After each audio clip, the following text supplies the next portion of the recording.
you know, overcoming a lot of hardship trying to sing JoJo. Obviously, one of my favorite memories from the concert is the duet I did with Ike.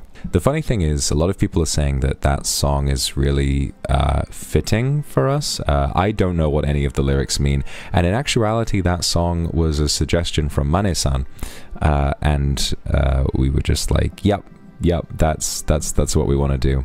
And it was great.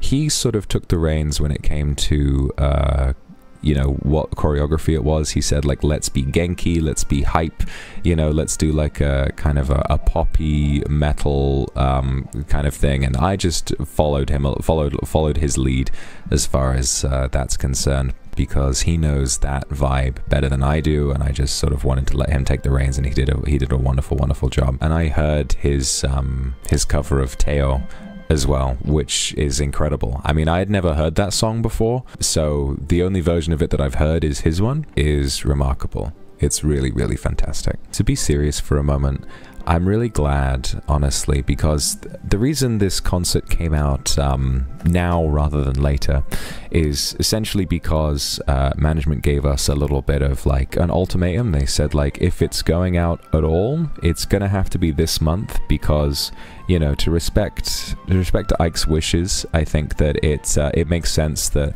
you know, something the last piece of content that we're going to see from him should come out fairly soon after his graduation, so that, you know, his want was to, you know, sort of leave the internet behind, and I think that if it came out much later, it wouldn't really make sense. So, you know, making sure that it came out within a certain time period, I think, was the right choice. And I'm very happy for the Quildren, and I'm very happy for really everybody that the last that we see from Ike is such a spirited, fantastic performance. I mean, everything that he did musically was always brilliant.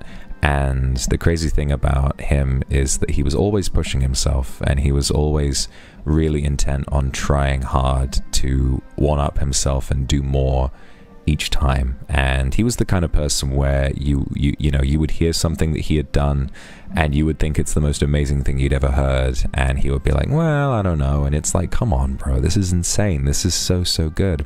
It's definitely difficult to talk about, because, and I think one of the reasons why I haven't really talked so much about it since, you know, since his graduation, is because I think I'm still kind of grieving myself, you know.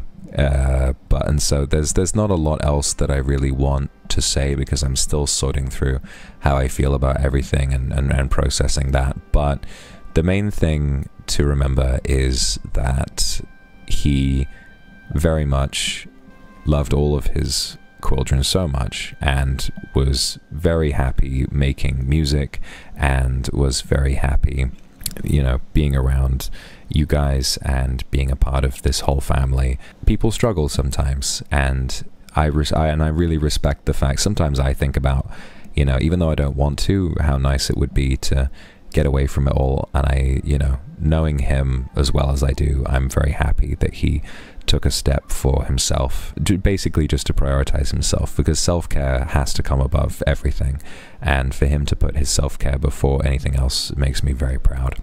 My words probably aren't the best, because I'm still struggling to think of how best to describe how I feel, but he was a fantastic guy, he was a wonderful friend, and I'm going to miss him very much. I already miss him very much, but more than anything, I respect the fact that he just needed some time, and he needed space to heal from, you know, all kinds of different things, and I'm glad that he's doing that. And that's that. But the nice thing is that, you know, NijisanjiEN is always growing. There are always people around, and there will always be so many reasons to be excited. It's normal to be sad, but I know that, you know, there will always be a place for everyone here. There will always be a place for you guys to find somewhere to relax, and that's what I want to do my best to maintain. But that's all I really want to say about that. As a final closing thought, remember what I said. The memories you have of people that you care about are just as valuable as any time that you would spend with them. and for having had the experiences that we had with Ike and that you did as Quildren. That's enough, and there will be more experiences like that, because life is wonderful and is full of incredible people, and all you have to do is open your heart and be willing to see them. I will miss you guys, and I will see you all very, very soon. Otzu Luxiem. Thank you very, very much.